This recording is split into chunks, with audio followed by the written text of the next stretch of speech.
Thank you so much for being here tonight. That's Rachel Zegler surprising an audience in New York City on Thursday night, opening night of Snow White, the live-action version that finally hit theaters this weekend. So much hard work went into this film. I encourage you all to sit through the credits, all of the amazing CGI artists, the puppeteers, the dancers. We were so fortunate to have so many amazing crew members. And yeah, along with that acknowledgement of the crew to the opening night crowd, Rachel took a similar approach in her Instagram post on Thursday. It takes a village to bring stories like Snow White to the big screen, and I love this one so very much. Here's a little glimpse into this family I came to care for deeply.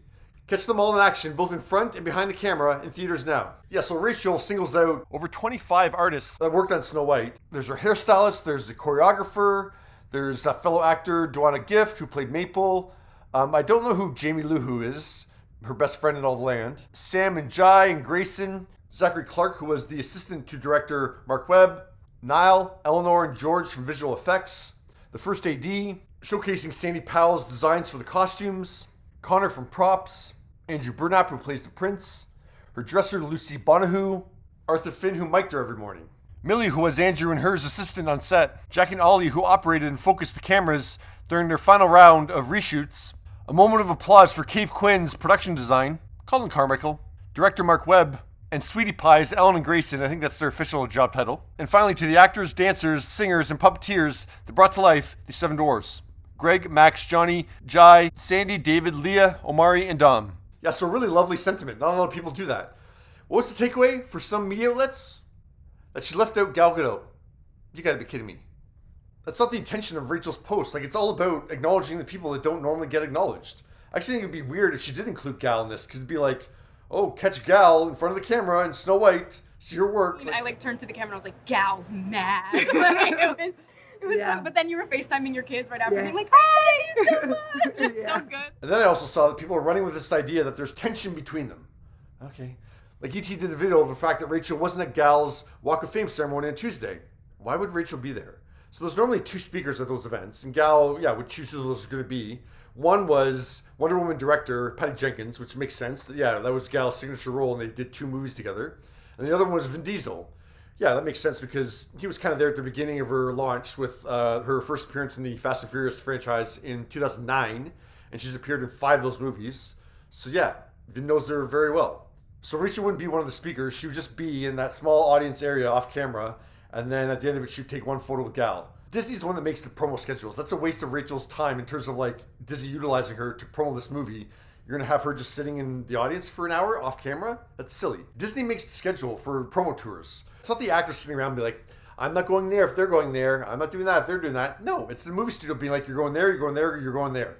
And the actors are usually just like, where am I going next? Lead me the way. Like, they aren't paying attention to who's going to be there. Yeah, well, we're going to be around her. Absolutely not. Like, what is this? Like, it's not junior high, people. We are in Tokyo. We are promoting Snow White. I saw another report that said, like, oh, Rachel was solo at the premiere in Japan and in Spain.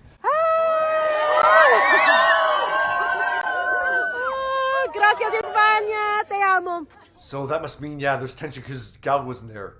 Once again, no. Like, I mean, if you only have 2 stars in this movie, so if you send them both to Japan, both to Spain, that's galvanizing a lot of promo time. By separating them, you're basically, covering more ground. Gal can be doing that while Rachel's doing that. You're covering more ground and promoting the movie. There's no point in having them in one spot at the same time. They were together for the Los Angeles premiere, but other than that, like, keep them separated, doing other things. I mean, this girl is a whole, like, she can dance, she can sing for real, she can act, she can do it all. So there's no indication or signs in any kind of way that these two have a dislike for each other. And there's one more thing that I'll say. Where is Snow White? I haven't seen the new Snow White yet, but I'm assuming, as the Snow White story goes, like, Gal and Rachel probably only have a couple scenes together, right? Like maybe 2 or 3 scenes. They probably have a scene at the beginning, and then, probably the climax of the movie, they have scenes together. I think it's time for Snow White and I to have a little talk. They're not really spending time shooting this movie. Like Rachel's experience on this movie wasn't really with Gal. You said they're kind of doing their own separate things, shooting their scenes separately. So when they came together, they probably shot together for maybe a week or so, maybe a week or 2 or something. We'd pick apples. We'd take them and make pies, then go out into the village. Pies are luxuries. They don't need luxuries. There's not the opportunity to become best friends. Like, there's just this mentality that every actor becomes best friends with every other actor on set in every movie that they do. Like Vanity Fair does their BFF tests to see like how well do you know your co-star. Like they're doing one with the White Lotus cast. Like half the White Lotus cast didn't even have scenes with each other. They don't know each other at all. It's just the mentality that we seem to think that like everyone becomes best friends. They're all sitting around and like kumbaya and braiding each other's hair. It's like, no, there's work to be done. And action. Sometimes you're just colleagues for a few weeks. You work on a project and it's over and you move on. It's not that there's any animosity. Like we all have those colleagues where, yeah, you don't become best friends.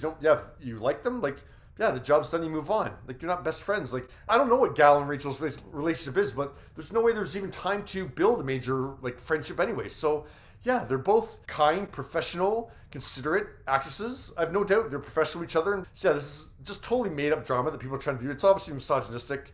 And yeah, trying to create something between these two females. There's nothing there. Okay. That's my soapbox. I'm gonna get off it now. Doesn't mean get off my soapbox. Okay, bye. And to be able to dance and sing and to work with Rachel and Andrew and our amazing cast and crew, I was all in.